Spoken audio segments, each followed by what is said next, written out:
بسم اللہ الرحمن الرحیم الحمد للہ الذی جعلنا من المتمسکین بولایت امیر المؤمنین اللہم ایاک نعبد و ایاک نستعین الصلاة والسلام بتحیت والاکرام علی اشرف الانبیاء والمرسلین وأولاده الطيبين الطاهرين المعصومين ثم الصلاة والسلام على الصديقة المباركة الرازية المرزية عالمة غير معلمة بلقیس حجرت و تقدیس الجلال و آسیت التکمیل والکمال ام الکتاب ام القرآن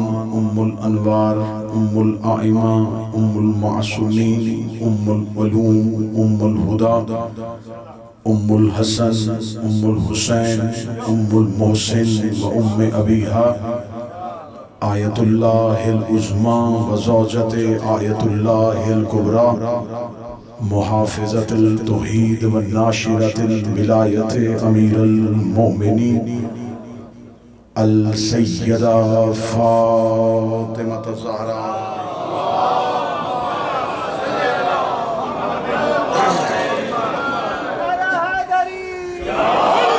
ولعن اللہ تعالی اعدائہم و منکر عصمتہم و ولایتہم و فضائلہم و مصائبہم اجمعین اما بعد فقد قال حق سبحانہ تعالی فی کتابہ المجید و فرقان الحمید بسم اللہ الرحمن الرحیم ویطمعون الطعام علی حبہ مسکینا و یتیما و اسیرا بلند صلوات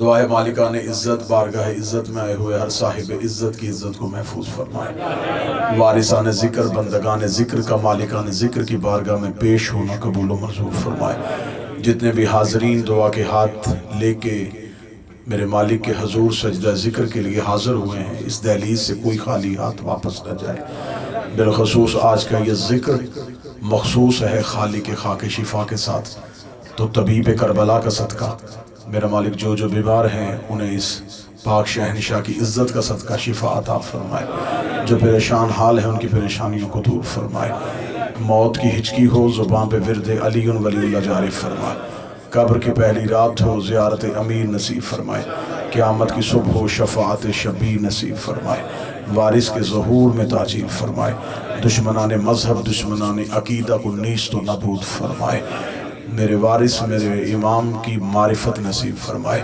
دعائیں قبولیت تک پہنچائیں سہارا درود کریں مل کے بلند آواز سے صلوات پڑھیں اللہ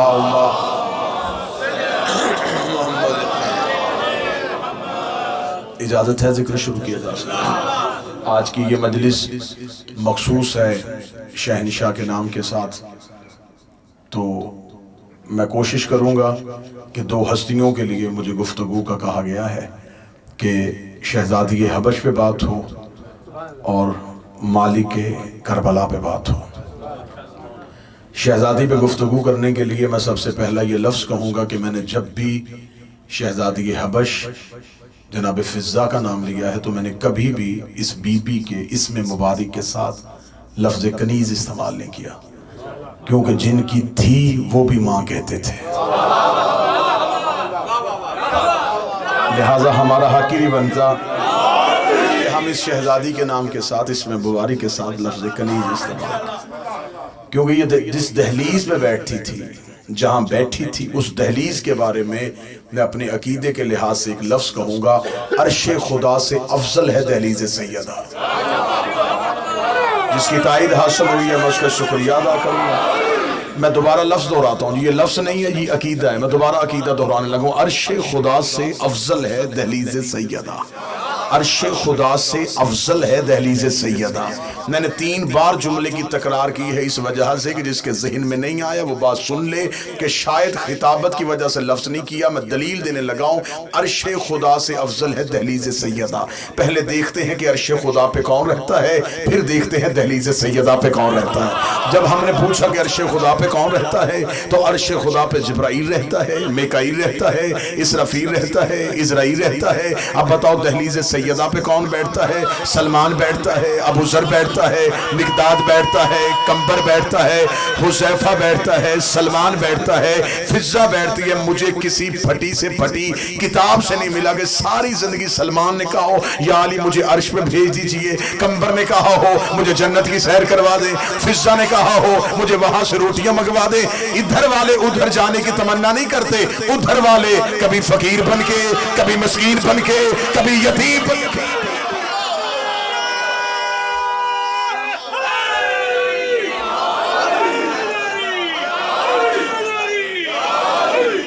ادھر والے ادھر آنے کی تمنا کرتے ہیں، ادھر سے کوئی ادھر جانے کی تمنا نہیں کرتے. یہی شہزادی فضہ دہلیز سیدہ میں بیٹھی تھی یا جناب کمبر کوئی پیغام لے کے آئے. جناب کمبر جب پیغام لے کے آئے تو دہلیز سیدہ پہ آ کے کمبر نے کہا فضہ پوچھنے آیا ہوں این علی، علی کہاں ہے؟ شہزادی فضہ مسکرا کے کہتی مصروف ہو فی السماء، آسمانوں پہ مصروف ہے. جو عقیدہ سن سکتے ہیں ان بندوں کا. کمبر نے کہا کہ علی کہاں ہے؟ فرمایا آسمانوں میں مصروف ہے. کمبر دے کے کہنے لگا فضہ میں علی ابن ابی طالب کی بات کر رہا ہوں. مسکرا کے دی میں بھی حسنین کے بابا کی بات کر رہی ہوں. میں نے پوچھا کہ علی کہاں ہے اور آپ کہہ رہی ہیں کہ علی آسمانوں پہ. اگر علی آسمانوں پہ ہیں تو بتا سکتی ہے کہ علی کیا کر رہے ہیں؟ بادشاہ کی عزت کی قسم شہزادی مسکرا کے کہتی ہے علی آسمانوں پہ ہیں. کیا کر رہے ہیں؟ بیوی مسکرا کے کہتی ہے فرشتوں کو امور دے رہے ہیں، کہیں رزق تقسیم کر رہے ہیں، کہیں سانسیں بانٹ رہے ہیں، کہیں حیات بخش رہے ہیں. اتنا کہنا تھا کمبر دہلیز سیدہ سے اٹھا. کمبر مسجد کی جانب دوڑا. یا مسجد کے دروازے سے علی ابن ابی طالب اپنے امامے کو پیش دیتے ہوئے آ رہے تھے. کمبر نے آتے امیر المومنین کو دیکھا، قدموں پہ ہاتھ رکھے کہا یا علی ابھی دروازے پہ گیا تھا. فضہ سے پوچھا کہ علی کہاں ہے؟ اور فضہ کہہ رہی علی آسمانوں پہ ہے. یا علی فضہ وہ بات کیوں کرتی ہے جو ہوتا نہیں ہے؟ علی نے مسکرا کے فرمایا کمبر ذرا آنکھیں ادھر کر. علی نے کمبر کی آنکھوں پہ ہاتھ پھیرا. فرمایا آپ ذرا آسمان پہ دیکھ. کمبر کہتے عرش اول پہ بھی علی تھا، عرش دوم پہ بھی علی تھا، عرش سوم پہ بھی علی تھا، عرش چہارم پہ بھی علی تھا. اتنا دیکھنا تھا. یا فضہ کی طرف دیکھ کے کمبر دیکھنے لگا یا علی مجھے صرف اتنا بتا دیجئے علی ولی اللہ وہ بھی پڑھتی ہے، علی ولی اللہ میں بھی پڑھتا ہوں، عقیدہ اس کا بھی ہے، عقیدہ میرا بھی ہے. یہ فضہ آسمان کی طرف کیسے دیکھتی ہے؟ علی مسکرا کہتے کمبر زندگی میں کبھی فضہ کا مقابلہ نہ کرنا. یہ جس گھر میں رہتی ہے اس کا دروازہ عرش پہ کھلتا.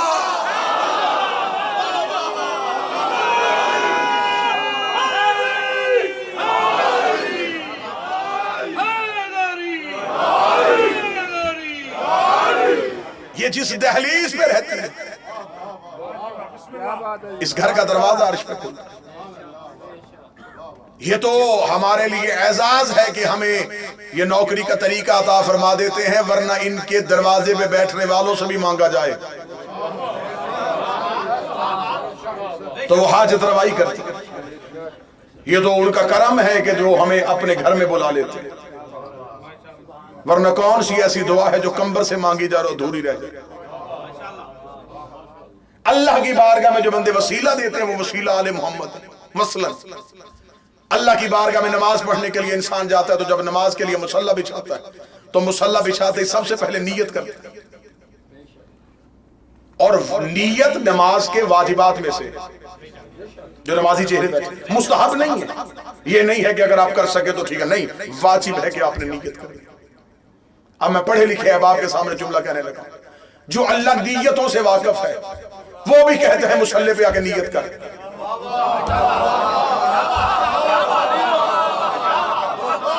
جبکہ وہ اللہ ہماری نیت سے بخوبی واقف ہے.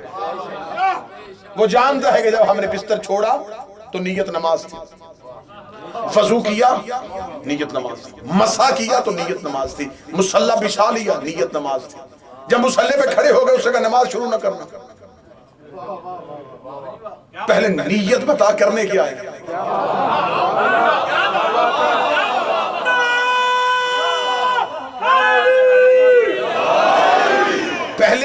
نیت بتا کرنے کیا ہے. تو اب شیعہ ہے، سنی ہے، کسی مکتب سے ہے، اسے نیت کیا کی؟ 2 رکعت نماز پڑھتا ہوں، مثلا فجر کی نماز ہے، 2 رکعت نماز پڑھتا ہوں قربتاً الی اللہ. اس سے پہلے جو نیت کے الفاظ تھے وہ اردو میں تھے، جو آخری ہے یہ عربی. میں 2 رکعت نماز پڑھتا ہوں، میں 4 رکعت نماز پڑھتا ہوں، میں 3 رکعت نماز پڑھتا ہوں قربتاً الی اللہ. اس کا ترجمہ بتائیے کیا ہے؟ میں اللہ کی طرف قریب ہونا چاہتا ہوں.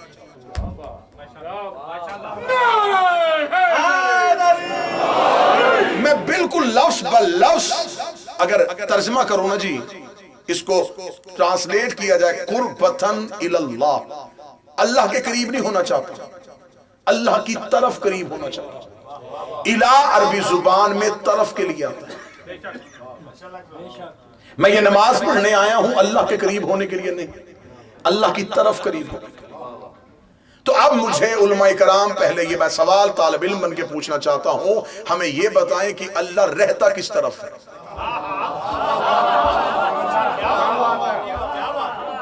یعنی کہ اتنا عرصہ ہو گیا ابھی تک نمازی اپنی نیت سے واقف نہیں ہے. چلے میں جملہ بدلا کے اچھا کر کے کہہ دیتا ہوں، نمازی ابھی نیت کے اندر چھپی نیت سے واقف نہیں ہے. ہم نے کہا تھا قربتاً الی اللہ، ہم اللہ کی طرف قریب ہونا چاہتے ہیں. تو جس کی طرف قریب ہوا جائے اسے کسی ایک جگہ پہ ماننا پڑتا ہے. میں ممبر پہ ہوں، میں کہوں جی مجمع ممبر کے قریب ہوں، اس کا مطلب ممبر ادھر ہے، ادھر نہیں. اگر ہم اللہ کے قریب ہو رہے ہیں تو اس کا مطلب ہم ادھر ہیں، اور جس طرف قریب ہو رہے ہیں اللہ ادھر ہے. اور جو ادھر اور ادھر نہ ہو،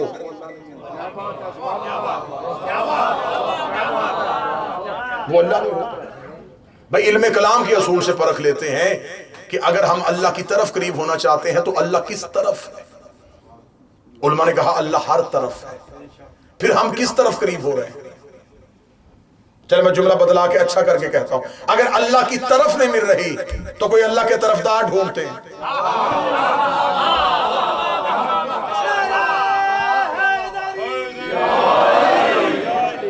ہم پہ الزام ہے نا کہ یہ اللہ کو نہیں مانتے. علی ولی اللہ پڑھنے والوں سے بہتر لا الہ کی کوئی دلیل نہیں دے سکتا.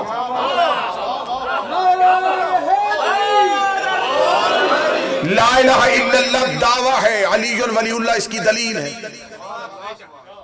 لا الہ الا اللہ اثر ہے، علی ولی اللہ مؤثر ہے. علی ولی اللہ کے بغیر لا الہ کیسے سمجھ میں؟ ہزاروں دفعہ سمجھ میں نے حدیث سنی ہے، نبی نے فرمایا النظر وجہ علی عبادت، علی کا چہرہ دیکھنا عبادت ہے. ذکر علی عبادت، علی کا ذکر عبادت ہے، ثواب نہیں. یا تو مجھے کہو کہ رسول نے فرمایا ہو کہ علی کا ذکر ثواب ہے، ثواب نہیں، عبادت ہے. علی کا چہرہ دیکھنا عبادت ہے. کوفہ میں کے بندے نے آ کے کہا یا علی آپ مجھے بتائیں عبادت کس کی ہوتی ہے؟ فرمایا اللہ کی ہوتی ہے. اسے فرمایا پھر رسول کا فرمان ہے کہ علی کا چہرہ دیکھنا عبادت ہے. چہرہ تیرا دیکھے عبادت اللہ کی کیسے ہو جائے گی؟ یا پھر یہ بتا کہ اللہ کے علاوہ بھی کسی کی عبادت ہے، یا پھر یہ بتا کہ تیرا چہرہ دیکھنا عبادت نہیں ہے، تیرا چہرہ دیکھے عبادت اللہ کی کیسے ہوگی؟ سار اٹھانا جو علی ولی اللہ پڑھتے ہو. علی مسکرا کے اگر چہرہ میرا ہے تو میری عبادت ہے، اگر چہرہ اللہ کا ہے تو اللہ کی عبادت. یہ چہرہ ہی علی کا چہرہ نہیں ہے.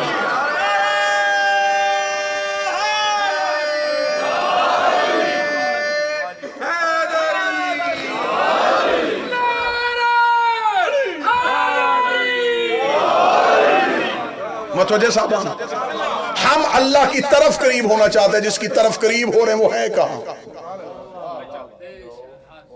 اگر ہم کہیں اللہ آسمانوں پہ ہے تو زمینوں پہ کون ہے؟ اگر اللہ زمینوں پہ ہے تو آسمانوں پہ کون ہے؟ اگر وہ آتا جاتا ہے تو اسے تغیر میں ماننا پڑے گا. اسے ایک جگہ پہ مان لے تو اسے جمود میں ماننا پڑے گا. ساکن وہ نہیں، تغیر میں وہ نہیں. علی کے علاوہ اللہ ڈھونڈنے نکلو گے تو عقلیں زخمی ہو جائیں گی.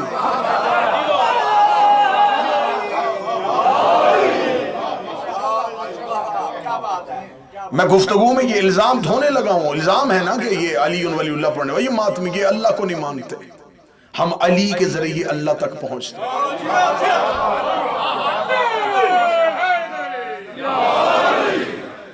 اللہ کہاں سے ڈھونڈو گے؟ ان کے بغیر تو اللہ نظر ہی نہیں آئے گا۔ ہم اللہ کی طرف قریب ہونا چاہتے ہیں، جس کی طرف قریب ہو رہے ہیں مجھے صرف نیت بتا، جہاں سے علی نکالنا ہے نکال لینا، پہلے نیت سے نکال کے دکھا۔ میں نماز کی نیت میں سے علی دکھانے لگا ہوں۔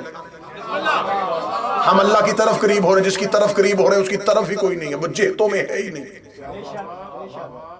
تو پھر ہم کس کی طرف قریب ہو رہے ہیں؟ چلنا بات شیعہ کی کرتے نہ سنی کی کرتے، آپ قرآن کی کچہری میں حاضر ہوتے ہیں۔ میں نے قرآن کے سامنے ہاتھ جوڑے، میں نے کہا اے علی کے خاموش ذاکر،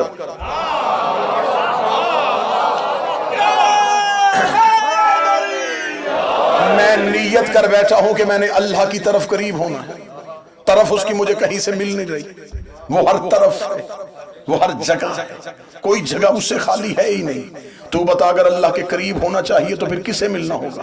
تیرے پاس کوئی اللہ کا قریبی ہے جو مجھے اللہ سے ملا دے؟ قرآن نے کہا میرے پاس 4 ایسے ہیں جو اللہ کے قریب گئے تھے۔ میں نے کہا ایک ایک کر کے سنا اور میں ایک ایک کے پاس جاؤں۔ اس نے کہا پہلا ہے موسیٰ، لقب ہے اس کا کلیم اللہ، یہ اللہ سے گفتگو کرتا تھا تو قریب گیا تھا نا۔ تو جب موسیٰ سے جا کے پوچھ کے اس نے اللہ کو کہاں پایا؟ میں موسیٰ کی بارگاہ میں گیا، میں نے کہا اے حضرت موسیٰ میں اللہ کے قریب ہونا چاہتا ہوں، بتا تو اللہ کے قریب کہاں گیا تھا؟ موسیٰ نے کہا مجھے تو اس نے طور پہ روک دیا تھا، طور سے آگے تو اس نے مجھے جانے دیا۔ کوہ طور پہ کھڑا ہے موسیٰ، قرآن یہاں منبر پہ لے کے طور سے آگے موسیٰ نہیں، اور اللہ کا جلوہ نہیں دیکھا۔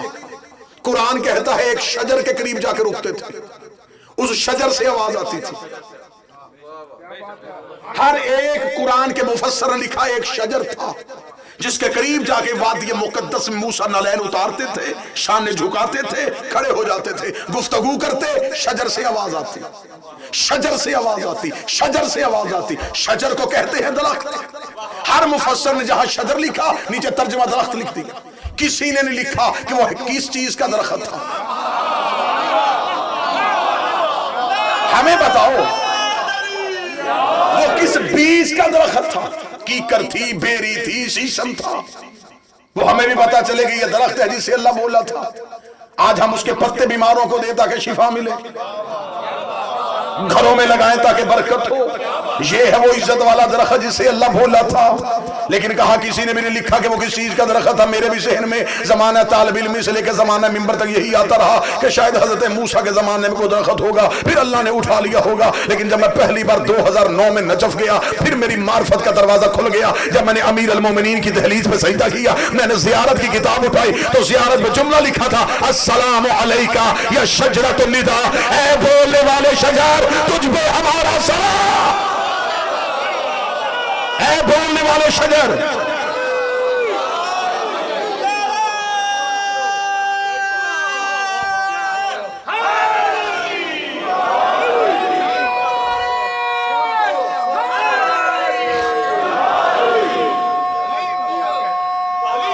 بسم اللہ۔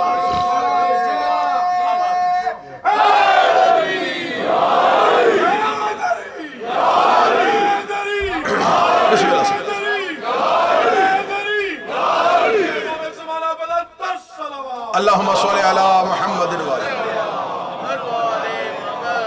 اے شجرۃ النداء، اے بولنے والے شجر تجھ پہ ہمارا سلام۔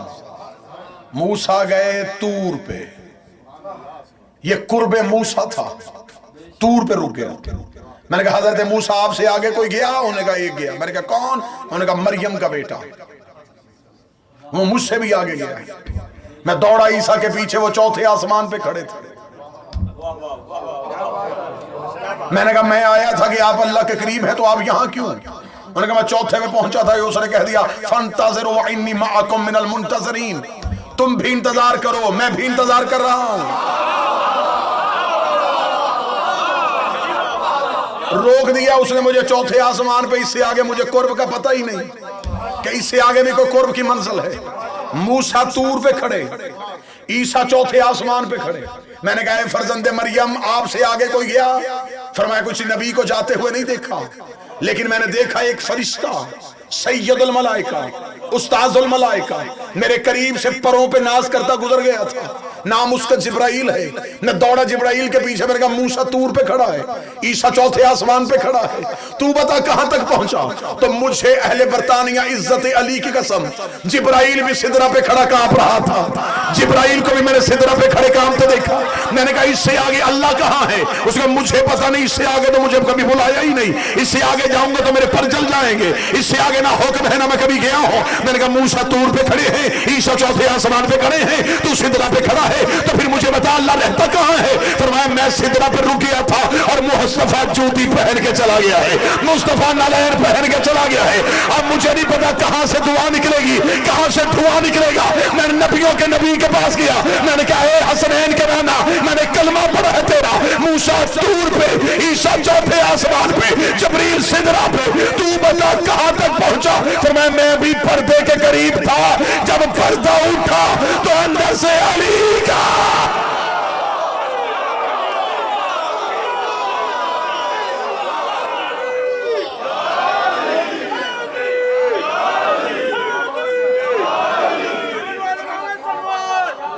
اللہم صلی علی محمد.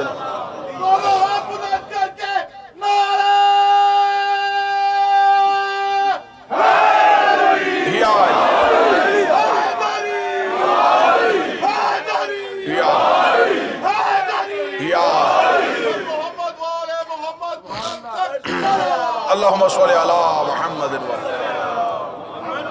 قربتاً الی اللہ کا نام ہے علی. میں اللہ تیرے قریب ہونا چاہتا ہوں علی کے وسیلے سے. یا تو پھر کتابیں اکٹھی کر کے کسی دریا میں بہاؤ, نہ نسلیں پڑھے نہ انہیں حقائق کا پتہ چلے.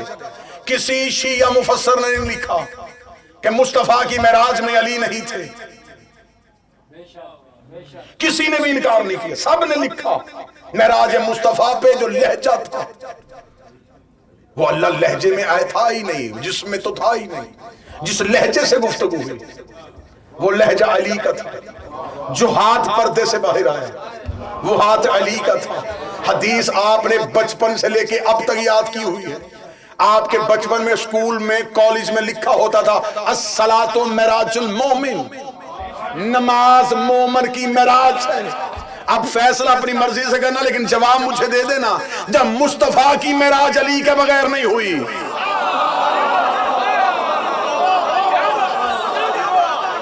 یا تو معراج مصطفیٰ سے علی کو نکال,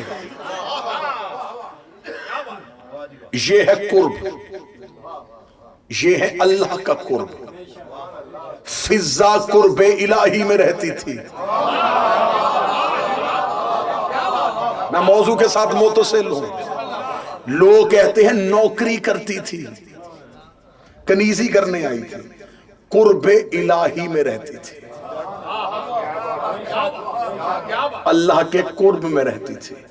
پورے وسوع کے ساتھ اعلان کرنے لگا ہوں, فضا جنت کی رہائشی نہیں, جنت کی مالکہ ہے. جناب فضا جنتی عورت نہیں, جنت کے مالکوں میں فضا کا نام ہے. جس بندے کے ذہن میں ہلکی سی بھی خلش ہو شک کی, جسے مانتے ہیں اس کی قسم ابھی سوال کریں. آؤ قرآن سے پوچھتے ہیں کہ جنت کی ملکیت کن کے پاس ہے. خدا نے سورہ دہر میں بتایا ہے کہ میں نے جنت دی تھی روٹیوں کے بدلے میں.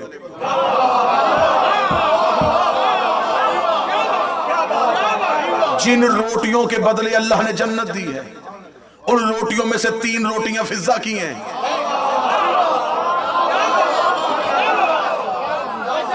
تفاسیر اٹھا کے دیکھو, یہ رمضان کے روزے نہیں تھے, واجب روزے نہیں تھے, نفلی روزے تھے.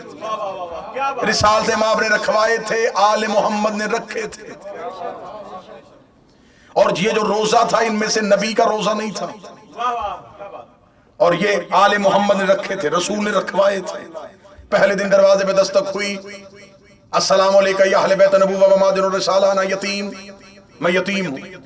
آواز اندر پہنچی, سیدہ نے اپنی روٹی اٹھائی, امیر المومنین نے اپنی روٹی اٹھائی, حسن شہنشاہ نے اپنی روٹی اٹھائی, کریم کربلا نے اپنی روٹی اٹھائی. 4 روٹیاں سیدوں کی آئیں, فضا نے چاروں کے نیچے رکھی اپنی روٹی. پتہ فضا کو بھی تھا کہ دروازے پہ کون ہے. وہ اسے بھی اس قابل نہیں سمجھتی تھی وہ ان کی روٹیوں کو چھو لے. 4 روٹیوں کے نیچے رکھی فضا نے اپنی روٹی, 5 روٹیاں, دروازہ کھولا جو بھی تھا. اور میں پورے وسوع کے ساتھ کہنے لگا ہوں یہ فرشتے صرف سیدوں کے دروازے پہ نہیں آئے, یہ نبیوں کے پاس بھی گئے. حضرت ابراہیم کے گھر بھی فرشتے آئے, بی بی مریم کے حجرے میں بھی فرشتہ آیا. قرآن کہتا ہے ابراہیم کے گھر فرشتے آئے, ابراہیم نے نہیں پہچانا. حضرت ابراہیم کے گھر فرشتے آئے, ابراہیم نے نہیں پہچانا. میں قرآن سے ثابت کرتا ہوں اگر ابراہیم پہچان لیتے تو جانور ذبح نہ کرتے. ابراہیم نے جانور ذبح کیا گوشت بھوننے کے لیے کہ گھر میں مہمان آئے ہیں. وہ فرشتے بشر کی صورت میں آئے تھے. ابراہیم نے جلدی سے جانور ذبح کیا, کھانا بنایا, گوشت بھون کے دسترخوان لگا دیا, دسترخوان پہ کھانا رکھا. فرشتے بیٹھے ہوئے تھے بشر کی صورت میں. قرآن میں پورا قصہ موجود ہے. حضرت ابراہیم نے کہا شروع کرو. اب وہ چپ. ابراہیم نے کہا کھاؤ, وہ خاموش. ابراہیم نے کہا مہمان ہو میرے, میں میزبان ہوں, مہمان نواز نبی ہوں, کھاتے کیوں نہیں؟ قرآن کہتا ان میں سے ایک بولا ہم نہیں کھاتے. جو قریب بیٹھو ذہن قریب کریں, ہم نہیں کھاتے. ابراہیم نے کہا تم کون ہو جو نہیں کھاتے؟ انہوں نے کہا ہم بشر نہیں, اللہ کے فرشتے, صرف تیری مہمان نوازی دیکھنے آئے تھے. تیری مہمان نوازی کے قصے عرش پہ بھی مشہور. اللہ نے کہا دیکھو تو صحیح میرا خلیل کھلاتا کیسے ہے, ہم تو صرف تیرے دسترخوان کی وسعت دیکھنے آئے تھے, کھانا ہم تو نہیں کھاتے. ابراہیم نے کہا چل آ ہی گئے ہو تو کھاؤ. انہوں نے کہا ہم نہیں کھاتے. ابراہیم نے کہا کیوں نہیں کھاتے؟ انہوں نے کہا ہماری فطرت میں طلب ہی نہیں, ہمارے اندر نفس ہی نہیں, ہماری جبلت میں بھوک ہی نہیں, ہم تو کھانا کھاتے ہی نہیں, ہمیں تو روٹی کی بھوک ہی نہیں, ہم نہیں کھاتے, ہم نہیں کھاتے, ہم نہیں کھاتے. کس دروازے پہ جا کر لوگوں کو آل محمد سمجھائے؟ ابراہیم کہہ رہے کھاؤ, کہتے ہم نہیں کھاتے. سیدوں کا دروازہ بند ہے, دستک دے روٹیاں دو, فقیر آئے.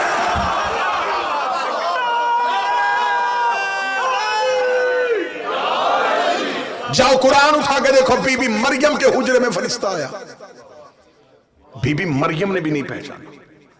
بی مریم نے اپنے آپ کو سمیٹ کہا انی اعوذ بالرحمن منک ان کنت تقیہ, میں تم سے اللہ کی پناہ چاہتی ہوں اگر تم متقی نہیں تو. فرشتے کی آوازیں کیوں گھبرا گئی ہے؟ کہ تجھے نہیں پتا میں نے آج تک کبھی کسی غیر کا چہرہ نہیں دیکھا, اور بغیر اجازت کے میرے حجرے میں. قرآن کھولو سورہ مریم, فرشتہ بغیر اجازت کے بی بی مریم کے حجرے میں آیا. مریم عام مستور نہیں تھی, وقت کی بطول تھی. اس نے اجازت نہیں مانگی, سیدھا ہی حجرے میں آ گیا. بات میں نے کھولی نہیں, اشارہ صاحبان اشارہ سمجھ گئے. مریم کے گھر بغیر اجازت کے فرشتہ آ گیا, اندر آ کے کھڑا ہے. بی بی مریم نے کہا کہ میں بطول ہوں. بی بی نے یہ نہیں کہا میں مریم بنت عمران ہوں, انہوں نے کہا شاید میں بطول ہوں. بی بی مریم نے اپنا عہدہ بتایا, فرشتے نے بھی مجبوراً پھر عہدہ بتایا. بی بی کون ہے تو؟ کہنے لگی میں بطول ہوں. اس کا انا رسول ربک, میں بھی تیرے رب کا بھیجا رسول ہوں. تو بطول ہے تو میں بھی رسول ہوں, مجھے بھی اللہ نے بھیجا ہے. بی بی کیا لینے آیا ہے؟ کہنے لگا لینے کچھ نہیں آیا, تجھے بیٹا دینے آیا ہوں, غلام زکیہ, تجھے پاکیزہ بیٹا دینے آیا ہوں. ابراہیم کے گھر فرشتہ گیا, ابراہیم نے نہیں پہچانا. مریم کے حجرے میں فرشتہ, مریم پوچھ رہی کون ہے؟ کہتا رب کا رسول ہوں, بیٹا دینے آیا ہوں. رب کا رسول ہوں, بیٹا دینے آیا ہوں. رب کا رسول ہوں, بیٹا دینے آیا ہوں.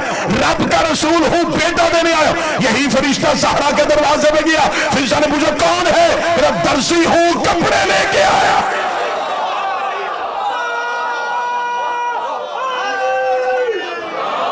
وہاں بیٹے دے رہا ہے, یہاں کپڑے لے کے آیا. قرآن ابھی لے کے آؤ, گردن کٹوانے کے لیے تیار ہوں اگر فرشتے نے کہا ہو کہ اللہ نے بیٹا دیا ہے اور میں صرف تیری گود میں رکھنے آیا ہوں. حبلی, میں دینے آیا ہوں, میں دینے آیا ہوں. مریم کو فرشتہ بیٹا دے سکتا ہے,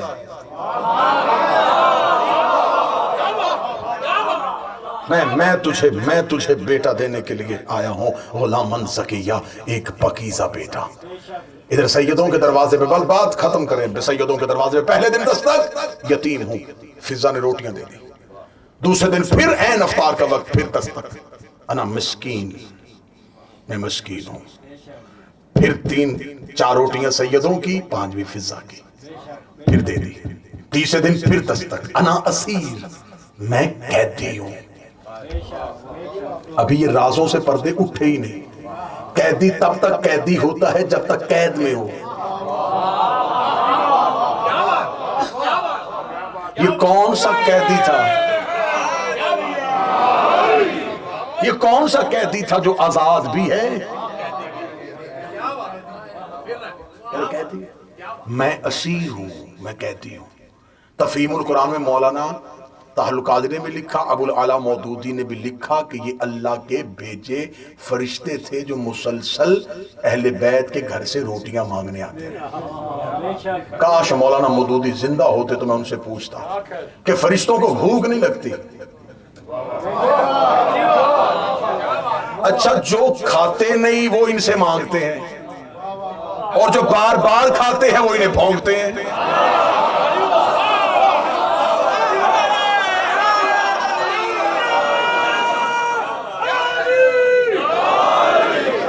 جو کھاتے ہی نہیں، جن کی فطرت میں بھوک ہی نہیں۔ خدا نے یہ نہیں کہا کہ رازق میں ہوں، صرف مجھ سے لو۔ خدا نے کہا ان کے دروازے سے مانگو، تاکہ میں فرشتوں سے روٹیاں منگوا کے دنیا کو بتا دوں رازق میں ہوں، دیتے یہ ہیں۔ دوسرے دن پھر دستک، تیسرے دن پھر دستک، 3 دن مسلسل اہل بیت کے گھر سے روٹیاں گئیں۔ پہلے دن 5، دوسرے دن 5، تیسرے دن 5 روٹیاں چلی گئی 15، 12 سیدوں کی، 3 فضا کی۔ روٹیاں فرش پہ نہیں رہی، روٹیاں عرش پہ چلی گئی۔ خدا نے عدل کا ترازو لگایا، خدا نے ادھر رکھی جنت۔ کاش میرے پاس وقت ہوتا میں جنت کی قیمت پڑھتا کہ جنت کی قیمت اللہ کی نظر میں کیا ہے۔ یہ جنت معمولی نہیں کہ جو روٹیوں پہ بک جائے۔ صرف جنت نہیں دی، پوری سورت دہر اتاری ہے۔ 31 آیتیں اللہ نے پلڑے میں رکھی ہیں، اور ایک آیت کا وزن معمولی نہیں ہے۔ بک رہا تھا مصر کے چوک میں یوسف نبی۔ عزیز مصر نے سارے خزانے رکھ دیے تھے، یوسف کے پلڑے نے جنبش بھی نہیں لی تھی۔ یہ یوسف نے ابرو کے اشارے سے بلایا، کیا کرنا چاہتا ہے؟ اسے خریدنا چاہتا ہوں، فرمایا اٹھا دولت۔ فرشتے نے ایک کاغذ پہ لکھا بسم اللہ الرحمن الرحیم۔ مفسرین کہتے یوسف کے مقابل پلڑے میں وہ بسم اللہ لکھی رکھ دی۔ اللہ جانے اس میں کون سا نقطہ چھپا تھا۔ جو قریب بیٹھے بندے کو زحمت فرماؤ، اس نے یوسف کے پلڑے کو اٹھا دیا۔ یوسف ایک آیت سے بک گیا۔ یہاں صرف روٹیاں ہیں، سورت دہار بھی اتر گئی، جنت بھی۔ خدا نے یوں عدل کے ترازو پہ جنت رکھی، ادھر رکھی آل محمد کی گھر سے آئی ہوئی روٹیاں، جنت بک گئی۔ خدا نے فرشتے سے کہا پکڑ جنت کی ملکیت، فوراً اہل بیت کے دروازے پہ چلے جا، اب دستک دینا، اب آئے گی وہی فضا، اس سے کہہ دینا کہ میں کوئی مانگنے والا نہیں تھا، میں کوئی بشر نہیں تھا، میں اللہ کا فرشتہ تھا جو تجھے روٹیاں مانگنے کے لیے آتا رہا۔ یہ دیکھ اللہ نے جنت کی ملکیت تمہارے گھر بھیج دی ہے۔ ادھر جنت کی ملکیت لے کے فرشتہ بڑے تکبر، بڑے ناز، بڑی کبریائی کے ساتھ اڑتا اڑتا سیدوں کے دروازے پہنچا۔ ادھر دروازے پہنچ کے نے دستک دی، اندر سے شہزادی فضا کے بیٹھی۔ اس نے کہا فضا میں جبریل ہوں۔ دیکھا دی مجھے پتا ہے 3 دن سے تو ہی آ رہا تھا، 3 دن سے تو ہی آ رہا تھا۔ اس نے کہا فضا سے اتنا بتانے کے لیے آیا ہوں کہ اللہ نے تمہاری روٹیاں قبول کرنی، اور یہ جنت کی ملکیت میں تیرے دروازے پہ رکھ کے جا رہا ہوں۔ جو شہزادی کو سلام کرنے کے لیے آیا ہے، ادھر فرشتے نے کہا میں جنت کی ملکیت رکھنے آیا ہوں۔ فضا پریشان حیران نہیں ہوئی، فضا نے دروازہ بند کیا، اٹھا جنت، ہم نے کوئی جنت کے لالچ میں دی تھی، ہم نے تو وجہ اللہ کا صدقہ دیا تھا، ہم نے تو وجہ اللہ کا صدقہ دیا تھا۔ وہی جنت ہاتھ میں پکڑ کے فرشتے نے کہا میرے اللہ یہ بطول کی قمیص تو جنت سے مانی نہیں، فرمایا جنت پیچھے ہٹا۔ فضا سے کہا عرش کو دے، میں اللہ خود تیرا شکریہ ادا۔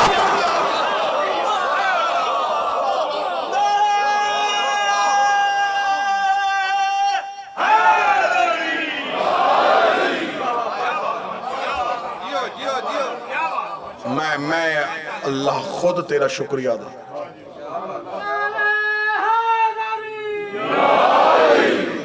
کون سا راز تھا شہزادی فضہ کے پاس جس پہ اللہ شکریہ ادا کر رہا؟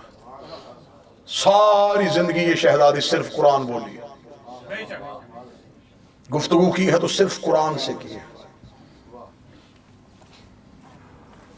دو عزت والی مستورات، میں فضائل کا آخری جملہ پڑھنے لگا ہوں، کربلا میں موجود تھی جنہوں نے اس دور کی حجت کو سہارا دیا۔ ایک فاتح شام، ایک شہزادی حبش۔ میں یہاں اپنی قوم کے ماتمیوں کے سامنے جو سیاہ لباس میں بیٹھے ہو، میں جملہ رکھنا چاہتا ہوں۔ کربلا میں 10 محرم جن بھیڑیوں نے حسین کا اصغر نہیں چھوڑا تھا، میں فضائل پڑھ رہا ہوں، انہوں نے حسین کا سجاد قتل کیوں نہیں کیا؟ ایک لمحے کے لیے سوال ذہن میں رکھیے۔ جنہوں نے کربلا میں گہوارے والا شہزادہ نہیں چھوڑا، انہوں نے حسین کے سجاد کو قتل کیوں نہیں کیا؟ کیا وہ اہمیت سید الساجدین سے واقف نہیں تھے؟ کیا وہ جانتے نہیں تھے کہ اگلا امام سجاد ہے؟ کیا انہیں خبر نہیں تھی کہ جو انکار بیعت حسین کی طرف سے ہوا وہی انکار سجاد کی طرف سے ہوا؟ جب وہ طاقت سجاد سے واقف تھے پھر قتل سجاد کیوں نہیں ہوا؟ یہاں میں لفظ کہنے لگا ہوں، وہ کرنا چاہتے تھے، کسی نے ہونے نہیں دیا۔ میں پڑھنے لگا ہوں فاتح شام کی طاقت، ہونے نہیں دیا۔ جب کمینوں نے مدینے میں امیر المومنین کے گلے میں رسی ڈالی تھی تو بڑی شہزادی نے قبر رسول پہ کھڑے ہو کے کہا تھا، اگر علی کے گلے سے رسی نہ نکالی میں بد دعا کروں گی۔ بد دعا کے ڈر سے ان کے ہاتھ سے علی کی رسی نکلی گئی۔ یہ ڈر گئے کہ اگر نبی کی بیٹی نے بد دعا کی مدینہ غرق ہو جائے گا۔ شام میں غریبہ فاتح شام شہزادی نے خیمے میں کھڑے ہو کے کہا تھا، اگر کوئی بھی سجاد کی طرف بڑھا میں کربلا میں قیامت برپا کر دوں۔ صرف علی کی بیٹی کا ایک ایسا لہجہ یہ سجاد سے پیچھے ہٹ گئے۔ یہ جو ہر روز زندان سے اٹھا کے ملاؤن دربار میں بلاتا تھا، یہ تکلیف دینے کے لیے نہیں، اسے خوف ہی سجاد کا بڑا تھا۔ یہ تخت میں بیٹھ کے بھی قیدی سے ڈر رہا تھا۔ اسے اہمیت امامت کا پتا تھا، اسے طاقت امام کا اندازہ تھا کہ امام کے سامنے یہ لوہے کے زیور کچھ بھی نہیں ہے۔ اگر علی کے بیٹے کو علی والا جلال آ گیا، اور ایسا ہوا، مقتل لکھتی ایسا ہوا کہ ایک بار دربار میں سجاد نے علی والے لہجے میں ایک ہی جملہ کہا تھا، جب پورا دربار خالی ہو گیا۔ اس وقت سجاد نے علی والے لہجے میں ایک گرجدار جملہ کہا، جب ایک ملعون نے یزید سے کہا، مجھے وہ بچی قید میں چاہیے۔ میں اسے کنیزی میں لینا چاہتا ہوں۔ کنیزی کا نام آنا تھا، سجاد کا چہرہ تھا۔ لہجے سے سجاد کی آواز آئی، ہماری امامت کا امتحان لو، ہماری غیرت کا امتحان لو۔ مجھے حکم ہے ماتمیوں کی طرف سے شہزادی کا تذکرہ بھی کرنا ہے اور حسین کے بیٹے سجاد کا تذکرہ۔ کیا کہنے شہزادی فضہ تیری عزت کے۔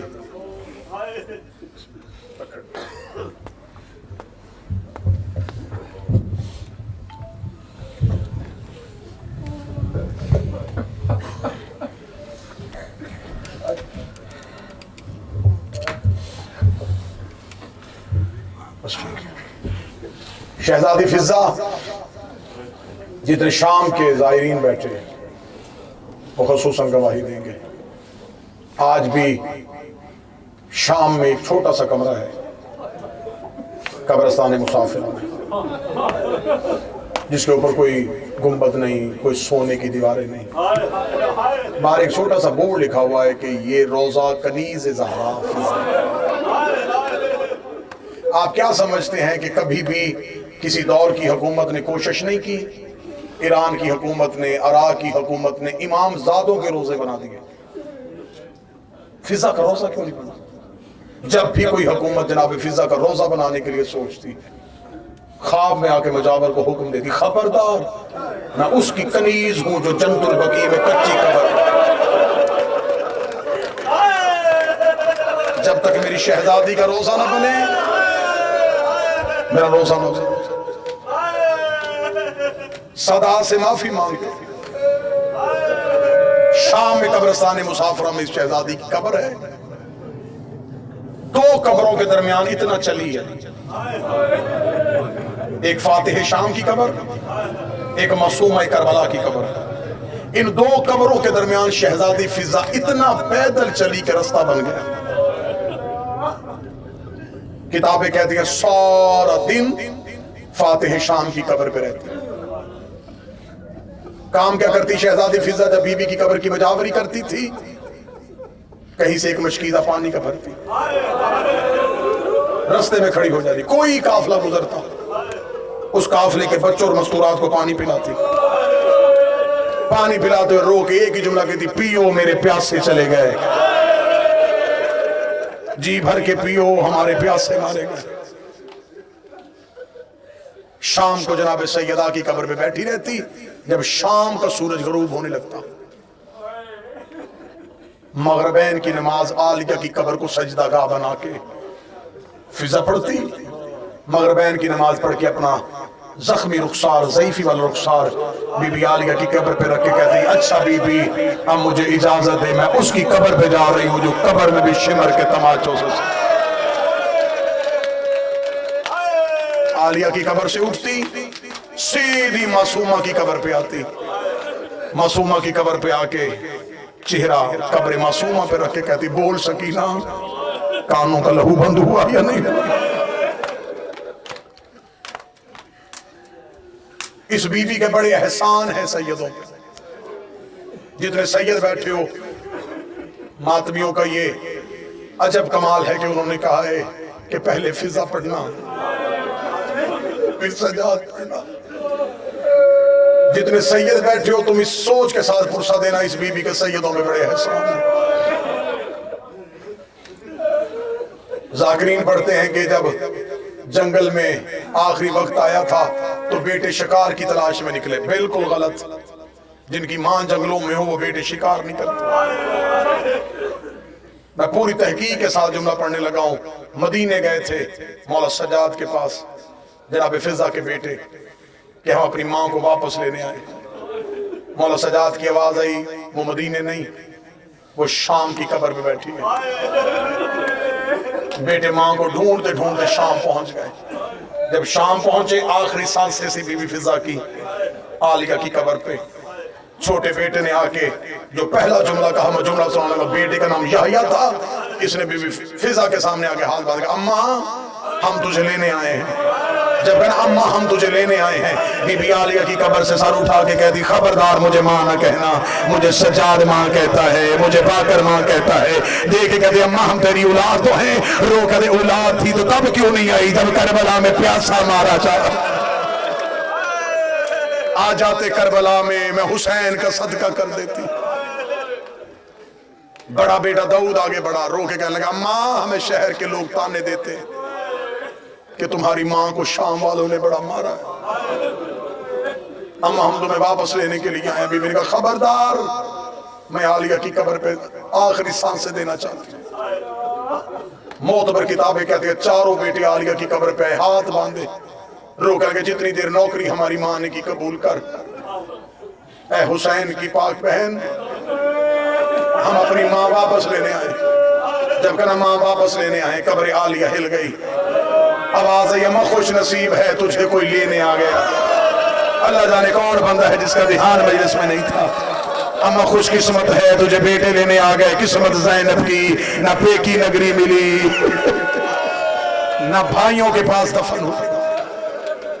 بی فضا کی آواز ہے نہ عالیہ میں آپ کی قبر پہ آخری سانسیں دینا چاہتی ہوں، قیامت تک تیرے ماتمی وفا دیکھیں گے فضا کی، میں تیری قبر میں سانسیں دوں گی۔ جناب فضا کی آنکھیں بند ہونی ہوئی، بیٹے پیچھے ہٹے، ماں کی آخری آنکھیں بند ہوئی۔ چاروں بیٹوں نے قبر سیدہ پہ کھڑے ہو کے کہا اچھا اجازت دے شہزادی ماں کا میت بدل لے جائیں۔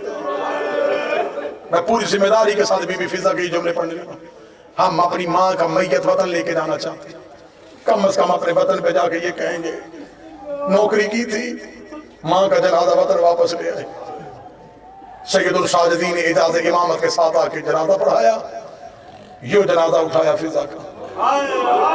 میں پوری ذمہ داری کے ساتھ جو ظاہر بیٹھے شام کے گواہی دیں، بی بی فضا نے آخری سانسیں دی تھی عالیہ کی قبر پہ۔ بی بی کی قبر جناب سیدہ کی قبر کے پہلو میں نہیں ہے، معصومہ کے پہلو میں ہے، قبرستان مسافرہ میں ہے۔ مجھ پہ سوال کرو اگر سانسیں عالیہ کی قبر پہ دی تھی تو دفن سکینہ کے پہلو میں کیوں ہے؟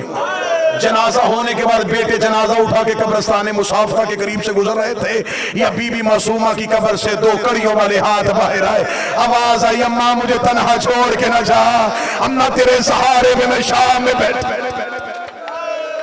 وہی فضا کے بیٹوں نے ماں کا جنازہ روک دیا، بی بی فضا کا مدفن بھر گیا معصومہ کا پہلو۔ نوکری کتنی کی؟ اتنی نوکری کی ہے اس بی بی نے، سارے رستے میں یہ عالیہ کے آگے چلی گئی۔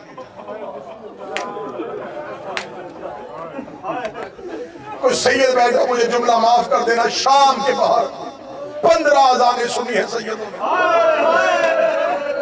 15 اذانوں میں فضا نے پاؤں بھی نہیں بدلا۔ اب میں جملہ کھول کے نہیں پڑھ سکتا، میں اشارہ دینے لگا۔ بی بی عالیہ نے اونٹ پہ دیکھا کہ فضا کے پاؤں کے نیچے سے زمین سرخ ہو گئی۔ میں اگلا جملہ پڑھوں اگر ماتم کرنے کے موڈ میں ہو، بی بی عالیہ کی آواز ہے اماں پاؤں بدل لے، تیرے پاؤں کے تلوے پھٹ گئے ہیں۔ رو کہتی کیسے پاؤں بدلوں، میں پاؤں اٹھاؤں، کسی شرابی کی نظر تیرے پاؤں پہ چلی جائے، قیامت والے دن بطول کو جواب کیا؟ عالیہ کی آواز ہے اماں فضا تیری وفا کے صدقے، اماں تیری وفا کے صدقے۔ سارے رستے میں ساتھ چلی، سخت پڑھنا نہیں چاہتا اور یہ بھی نہیں چاہتا کہ ماتم نہ ہو، کیونکہ جنازہ ہے، جنازہ ماتم اور گریے میں اچھا لگتا ہے۔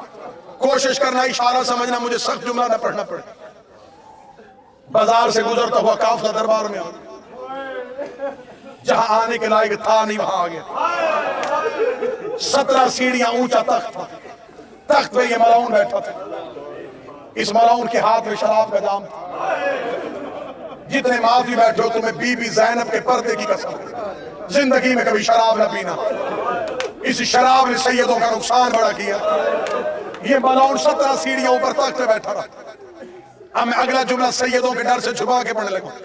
دیوار کے ساتھ کھڑی ہو گئی قرآن کی آیتیں،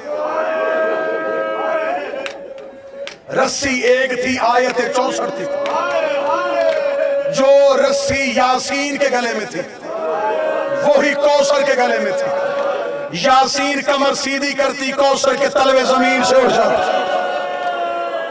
رو کے کہتی اماں کمر جھکا میرے گلے کی رسی تنگ ہو گئی۔ حوصلے کے ساتھ جملہ سننا، آواز تھوڑی بہتر کرنا دی، حوصلے کے ساتھ جملہ سننا۔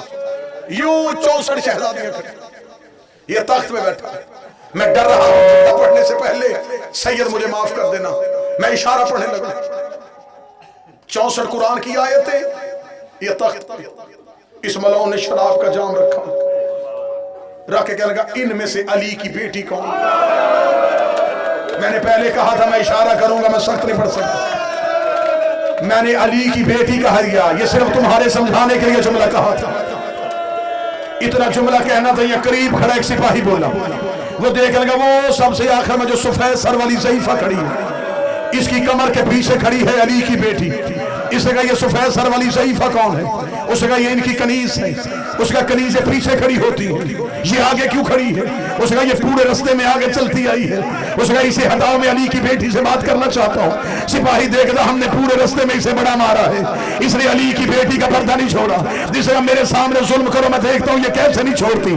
اس کے ہاتھ میں کوئی لوہے کا سامان تھا، یہ فضہ کے قریب گیا، اس نے فضہ کے سر پہ وہ لوہے کی چیز رکھی، فضہ کے چاندی جیسے بال یاقوت کی طرح سرخ ہوئے، ادھر فضہ کے بالوں پہ لہو کی لکیر آئی۔ علی کی بیٹی نے فضہ کی کمر پہ سر مارا، رو کہتی اماں پردہ چھوڑ دے، اماں پردہ چھوڑ دے۔ فضہ رو کے کہتی یا ماں نہ کہے، یا پردہ چھوڑنے کا نہ کہے، مجھے بتا آج فاطمہ ہوتی تو کیا تیرا پردہ چھوڑ دیتی؟ اما پردہ چھوڑ، اما پردہ چھوڑ، اتنا جملہ کہنا تھا یا بی بی فضہ کے چہرے پہ لہو. بی بی فضہ دیکھے کہتی علی کی بیٹی میں تیرا پردہ نہیں چھوڑ سکتی. فرمایا پھر میں تجھے زخمی نہیں دیکھ سکتی. بی بی فضہ نے ایک دفعہ دائیں دیکھا، ایک دفعہ بائیں دیکھا، دیکھ لگی اس دربار میں کوئی حبش کا رہنے والا ہے. اتنا کہنا 300 حبشیوں کی تلواریں نیاموں سے نکلی. ایک بوڑھا حبشی اپنے ابرووں کو اٹھا کے کمر پہ ہاتھ رکھے فضہ کے قریب آئے. کہنے کا قیدین دربار میں اتنے لوگ بیٹھے تھے، تو نے صرف حبش والوں کو کی بلایا؟ فضہ دیکھ رہی کون ہے تمہارے ملک کا بادشاہ؟ کہنے کا مر گیا، ایک اس کی بیٹی تھی مدینے والے سیدوں کی نوکری پہ چلی گئی، ہم نے اس کا جوتا تخت پہ رکھا ہوا ہے. فضہ دیکھ رہی اس دربار میں وہ میمون آئے تو پہچان جائے گا. بوڑھا حبشی 4 قدم پیچھے ہٹا، ہر قدم قیدین نہ ہوتی میں سر تن سے جدا کرتا. تجھے نہیں پتا لوگ شراب پی رہے ہیں اور تو نے ہماری آقا وادی کا نام لے لیا ہے. اتنا جملہ کہنا تھا. فضہ نے اپنے بالوں کو ہٹایا، آواز آئی پہچان میں وہ میمونہ ہوں. 4 قدم پیچھے ہٹا، تو ہی میمونہ ہے. کیوں چھوڑی سیدوں کی نوکری، کیوں آئی شرابی کے دربار میں؟ آواز آئی پردہ کر، اکیلی نہیں آئی، میرے پیچھے علی کی بیٹیاں کھڑی ہیں. علی کی بیٹیوں کا نام آنا تھا. بوڑھے حبشی نے اشارہ کیا، 300 حبشیوں نے تلواریں نکالی، یزید کے تخت کو گھیرے میں لیا. لیکن اتر ملعون تک شریچے تو نے ہر کسی کی بیٹی کو علی کی بیٹیوں کی طرح لاوارث سمجھا ہوا ہے. اتنا جملہ کہنا تھا. زینب گڑیوں میں تڑپ گئی، آواز آئی ابا فضہ کے وارث آ گئے. زینب کا کوئی وارث نہیں آیا. دیکھ فضہ کے وارث آ گئے، علی کی بیٹیوں کا کوئی وارث نہیں آیا. ایک سطر سننا سید الساجدین کے دکھوں کی. یہ ہاتھ باندھ کے کیونکہ جنازہ ہے امام کا، غیرت کا پروردگار، شرافت کا منبع،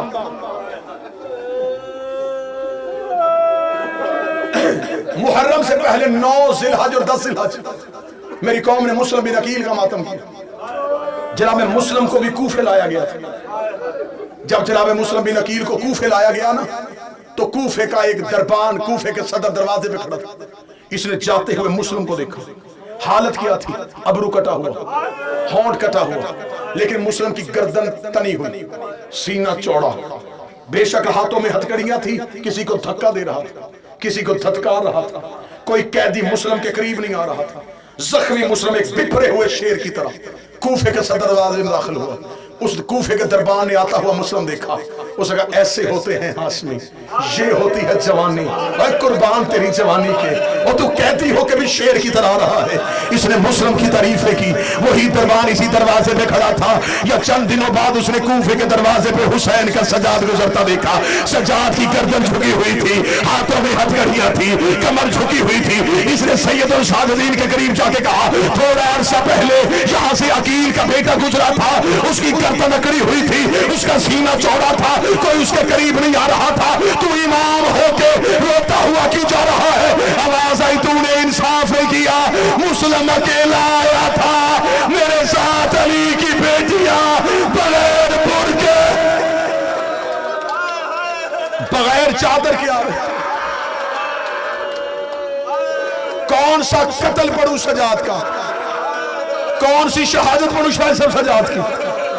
کون سا درد پڑھوں؟ جو کربلا میں قتل ہوا وہ پڑھوں، جو بازار میں قتل ہوا وہ پڑھوں، جو دربار میں قتل ہوا وہ پڑھوں. ہم آپ کے ڈر کی وجہ سے بازار شام نہیں پڑھتے. اگر کھل کے بازار پڑھ دیا جائے مجمع سے بندے نہیں جنازے اٹھتے. مجھے بول کے بتاؤ جس سجاد نے اکبر کی پرچی برداشت کر لی تھی، جس سجاد نے غازی کے بازو برداشت کر لیے تھے، کچھ نہ تو شام کے بازار میں ہوا ہے نا جو سجاد کا جگر پھٹ گیا ہے. اگر کوئی سید ماتم کر سکے جملہ سننا، مجھے سیدہ کی چادر کی قسم ہے. کتابیں کبھی شام کے بازار میں صرف پتھروں کی بارش نہیں ہوئی. شام کی کمینی عورتوں نے کپڑوں کو آگ لگا کے علی کی بیٹیوں پہ پھینکی. جس کے پاس گرم پانی تھا اس نے ابلتا ہوا پانی پھینک دیا. سجاد کہتے بازار شام عبور کیا، میں پہچان ہی نہیں سکا ان میں اکبر کی ماں کو. ان میں قاسم کی موت تھی۔ اتنا زخمی کر دیا سجاد کو، جگر پھٹ گیا، آنکھوں سے لہو، توق اٹھا اٹھا کے گردن کا گوشت ختم ہو، واپس سجاد مدینے پہنچ گئے۔ ایک مومن آیا، اس نے مولا سجاد سے آ کے کہا حسین کا بیٹا سب سے زیادہ مصیبت کہاں آئی؟ 3 بار مولا سجاد نے کہا الشام الشام الشام۔ شام کے موڑ مجھے کھا گئے، شام کی گلیاں مجھے کھا گئیں۔ میرا بادشاہ کوئی ایسا بندہ مجلس میں بیٹھا نہ ہو جو رو نہ سکے تو کم از کم ہائے تو کہہ سکے۔ اس بندے نے کہا مولا سجاد شام میں سب سے زیادہ مصیبت کہاں آئی؟ مولا سجاد نے ریت اٹھا کے اپنے سر پہ ڈالی، اپنے چہرے میں ماتم کر کے کہا مجھے وہ وقت نہیں بھولتا جب شام میں بھیڑ اتنی زیادہ ہو گئی تھی کہ پچھلے بدماش رک نہیں رہے تھے، اگلے رستہ نہیں دے رہے تھے۔ یہ وہی وقت تھا جب میری ماں زمین پہ بیٹھ گئی، رو کے دی سجاد اب مجھ سے کھڑا نہیں ہوا جا۔ سجاد میں علی کی بیٹی سے آخری 2 منٹ مجھے دینا، میں بالکل شہادت کے قریب آگے۔ اب مجھے ماتم کر کے بتاؤ، اگر کسی انسان کو چوری انور صاحب زہر دی جائے تو زہر سب سے پہلے اثر کہاں کرتی ہے؟ جگر پہ۔ تو جس کا جگر ہی شام کھا گیا تھا اسے زہر دینے کی ضرورت کیا تھی؟ سجاد کو نہ بھی زہر دیتے کتنا زندہ رہنا تھا اکبر کے بعد سجاد نے، کتنا زندہ رہنا تھا اکبر کے بعد سجاد۔ ابھی جنازہ آئے گا دیکھنا، پاکستان میں جب مولا سجاد کا جنازہ آتا ہے تو جنازہ اکیلا نہیں آتا، جنازے پہ کڑیاں ہوتی ہیں۔ مومن آج بھی جنازہ کڑیوں کے ساتھ اٹھاتے ہیں۔ اس امام کو کیا کہتے ہیں؟ زین سید الساجدین۔ اگر جگر برداشت کرے تو اسی جملے پہ شاید برآمدگی ہو جائے۔ یہ سید الساجدین کیسا، یہ زین العابدین کیسا۔ میں شہادت نہ پڑھوں، صرف ایک درس سن لو تو ماتم کرو گے۔ مولا سجاد کے زیور کیا تھے؟ گردن میں توق، ہاتھوں میں ہتھکڑیاں، پاؤں میں بیڑیاں، کمر میں لنگر۔ مجھے اس جنازے کی شبیہ کی قسم، یہ جو مولا سجاد کی گردن میں توق تھا، کتابیں کہتے ہیں یہ صرف توق نہیں تھا، اس کے اندر لوہے کی برچیاں لگی ہوئی تھی۔ میں حیدرآباد دکن انڈیا میں گیا، جو بھارت کے لوگ بیٹھے ہوئے میری گواہی دیں گے، آج بھی حیدرآباد دکن میں اس توق کا ایک ٹکڑا وہاں پہ رکھا ہوا ہے۔ اس محلے کو کہتے ہیں دار الشفا، وہ امام بارگاہی چوتھے امام کے ساتھ منسوب ہے۔ یہ جو گردن میں توق تھا، یہ صرف توق نہیں تھا، اس کے اندر لوہے کے برسیاں لگی ہوئی تھی۔ میں نے اپنی آنکھوں سے کتابوں میں پڑھا ہے یہ کمینے صرف توق پہناتے نہیں تھے، تھوڑی تھوڑی دیر کے بعد آگ کے ساتھ توق کو گرم کرتے تھے۔ اس توق کے ساتھ زنجیریں لگی ہوئی تھی، لمبی لمبی زنجیریں تھیں، کیونکہ توق کا وزن زیادہ تھا، سجاد کی گردن وہ اٹھا نہیں سکتی تھی۔ کچھ سپاہیوں نے وہ زنجیروں کے ساتھ اٹھایا ہوا تھا، ادھر والی زنجیر ادھر والے سپاہیوں کے ہاتھ میں تھی، ادھر والی زنجیر ادھر والے سپاہیوں کے ہاتھ میں تھی۔ یہ رستے میں سجاد کو بازار میں لے کے جا رہے تھے۔ میرا خیال ہے کہ اس کے بعد مجھے پڑھنے کی ضرورت نہیں پڑے گی، جو بندہ ماتم کرنے کے لیے آئے ہے، جسے پتا ہے کہ تھوڑی دیر بعد سجاد کا جنازہ آنے والا ہے۔ بازار میں کیسا موڑ آیا جب قافلہ رک گیا۔ عمر ابن سعد ملعون نے شمر سے پوچھا قافلہ رک کیوں گیا ہے؟ اس نے اس لیے رکا ہے حسین کا بیٹا سجاد نماز پڑھ رہا ہے، اس لیے اگر سجاد نماز پڑھتا رہا ہم دنیا کو کیسے بتائیں گے کہ ہم نے باغی مارا تھا، کسی طریقے سے سجاد کی نماز کو ختم کرا۔ میں غلط پڑھوں مجھے سید معاف نہ کرے۔